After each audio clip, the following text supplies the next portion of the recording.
Good morning, all you beautiful people out there. This is the day that the Lord has made. Let us all rejoice and be glad in Him.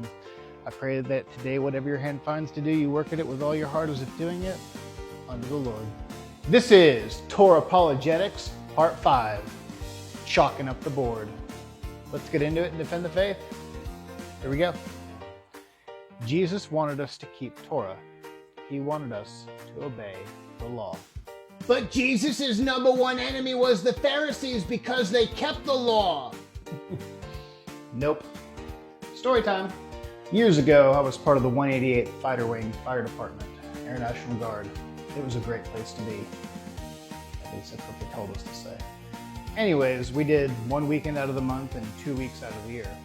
Back in the day, we were under the direction of a man named Chief Edwards. He was a good chief. He was a good man. He looked after his flock. For the purposes of this biblical metaphor, we could call him the master of the house. One of our 2 weeks out of the year, or summer camp as we called it, all of the guys went away for a long journey, including the master of the house. There were a few of us that stayed behind while all the other guys got to go have fun in another state, but we stayed back and we took care of the station. Before everybody went away to summer camp and left us behind, our chief left us a small list of things to do. There were important things, there were mission critical things, and there were things that truly needed to be done and were essential for mission success.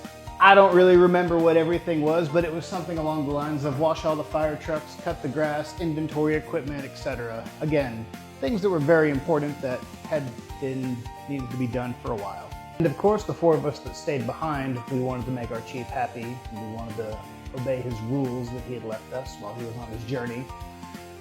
So we wanted to make sure we did a good job. But lo and behold, there was another man by the name of Sergeant Davy. He wasn't a bad man. He was just a terrible leader. He had just a little bit of authority. He let it get to his head. And wouldn't you know it, right before everybody left, old Sergeant Davy, well, he added to the good chief's list.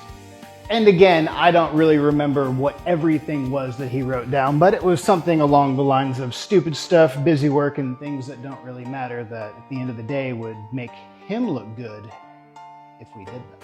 And it was also an opportunity for him to flex what little bit of authority that he had. That way he could establish dominion over us. They were added rules that didn't matter, that weren't ordained by our chief. And well, if you know anything about me, you can bet the very first thing that I did as soon as everybody left was I erased everything that guy wrote on that board. Because Sergeant Davy didn't have any authority over us, and his list of rules did not matter. And the Pharisees did the exact same thing. You see, just like Sergeant Davy, the Pharisees added a whole slew of other rules that they held as equally as important as the rules that God gave us. And that is why Jesus butted heads with the Pharisees. Not because they were keeping the law, but because they added to God's list of laws. And yet even today, the same kind of shenanigans still go on. I mean, think about it. How many churches out there continue just to make up their own rules and expect you to abide by them? Hair better not be touching your collar. Women better not be wearing makeup up in here. You're not wearing jeans into our sanctuary. You gotta be a member to vote. You better be tithing 10% of your paycheck every Sunday. Wait a minute. 10%. Didn't we get that rule from the Old Testament? I guess that one's not done away with. Gotta line the pocket somehow. It's all about that money. So then the question is, how do we know what rules to follow? How do we know what rules are God's and what rules are man-made rules? It's easy. It's in the front of this book. And those rules were written by the good chief. All those other silly man-made traditions, they fall under this list right here metaphorically. Look, man, seek God, seek His ways. His ways are written in the Torah. Remember, the Bible says that sin is transgression of the law. And law is the Torah. Sin is not violating what your pastor says, or what your church board says, or what just makes anybody mad in your church.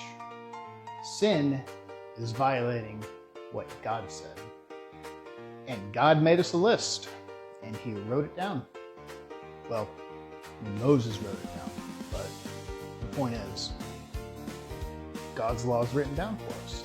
So I encourage anyone listening to this today, do what the good chief says, and erase what Sergeant Davy wrote on the board for you, metaphorically speaking. I love y'all, and I'm going to keep praying for you.